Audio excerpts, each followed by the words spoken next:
안녕하십니까. PPTPT의 이창용입니다.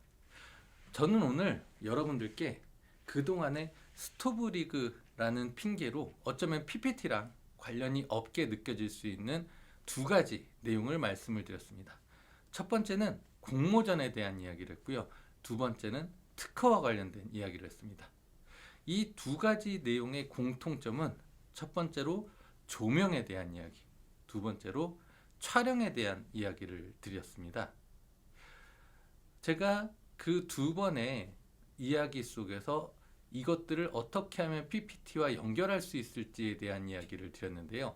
바로 오늘 그 부분에 대한 이야기를 하도록 하겠습니다.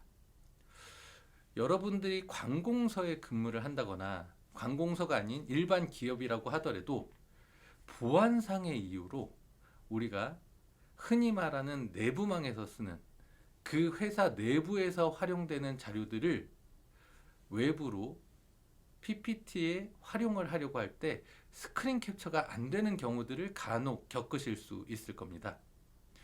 그 부분은 이제 말 그대로 보안상으로 스크린 캡처를 하더라도 까만색의 화면이라든지 그냥 흰색의 화면으로 출력이 될 수 있게 여러 보안 장치들을 한 거죠. 이와 같이 유출을 금지하는 자료를 밖으로 내보내자는 이야기를 하는 것이 아니라 유출이 금지가 되었더라도 이를 내부의 교육 자료로 활용하고자 하는 경우들이 생길 수 있습니다. 이럴 때 보통 강사분들이 그 모니터 화면 자체를 카메라로 촬영하는 경우들이 있는데요. 이렇게 해서 촬영을 하게 되면 그 화면 안에 이렇게 빛금과 같은 노이즈가 생기게 되는데요. 이 노이즈를 모아레라고 합니다. 이와 같은 모아레 현상이 발생하는 것은 촬영을 할 때 이 모니터 화면에서의 그 잔상들이 셔터 스피드와 일치하지 않다 보니 여러 잔상들이 현출이 되면서 이와 같은 모아레 현상이 일어나는 건데요. 저도 그와 같이 내부에 있는 자료를 촬영을 해서 PPT 화면으로 옮겨보는 여러 시도를 해보다 보니까 이렇게 하면 조금 더 낫더라고요 라는 부분들이 있어서 그거에 대해서 한번 말씀을 드려보려고 합니다. 첫 번째로 여러분들이 디지털 카메라를 활용을 할 때는 ISO를 1600 그리고 셔터 스피드를 1000분의 1로 하면은 방금 전에 말씀드렸던 모아레 현상을 조금 줄일 수 있습니다. 그 상태에서 이제 화면을 앞뒤로 번갈아 가면서 이렇게 촬영을 시도를 하다 보면 이 상태가 좀 모아레가 덜하구나 하는 것을 찾아내실 수 있을 겁니다. 이와 같이 셔터 스피드를 1000분의 1로 하는 이유는 방금 전에 말씀드렸던 그런 잔상들이 셔터 스피드와 어느 정도 좀 일치되는 점이 그 정도가 아닌가 하더라고요. 제가 카메라에 대한 여러 이론들과 카메라가 어떤 식의 프로세스로 운영이 되는지에 대해서는 전문가가 아닙니다. 하지만 제가 PPT의 화면을 담기 위해서 여러 가지로 시도를 해보았을 때 그 상태가 비교적 모아레 현상이 적더라 라는 의미로 해서 말씀을 드리는 겁니다. 제가 이렇게 말씀을 드리면 나는 디지털 카메라가 없는데 뭐 미러리스 카메라는 둘째치고 집에 거울도 없다 이렇게 말씀을 하시는 경우들도 있어서요. 쉽게 촬영을 할 수 있는 우리 스마트폰을 가지고 한번 이야기를 해보려고 합니다.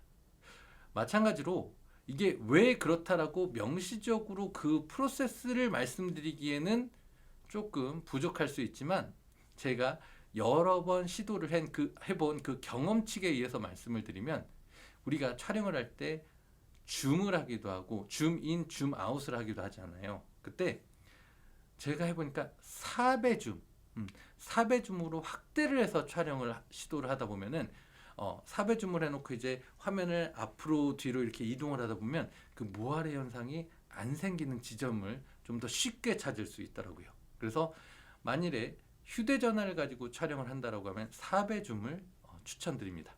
다시 한번 정리하자면 만일에 여러분들이 디지털 카메라를 활용하신다라고 하면 ISO는 1600 그리고 셔터 스피드는 1000분의 1이 모아레 현상을 낮추는 방법이고요.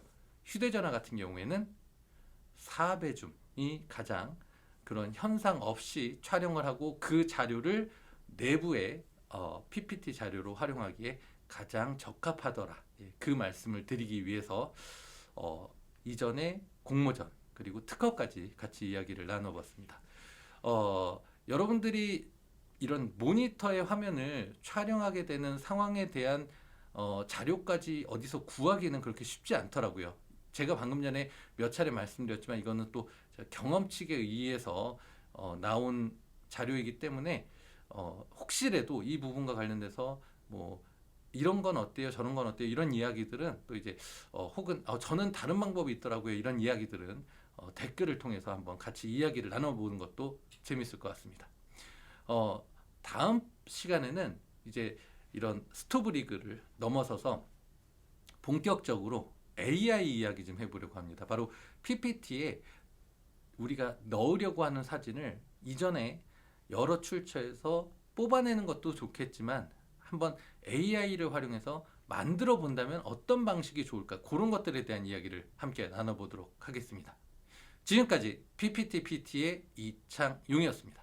감사합니다.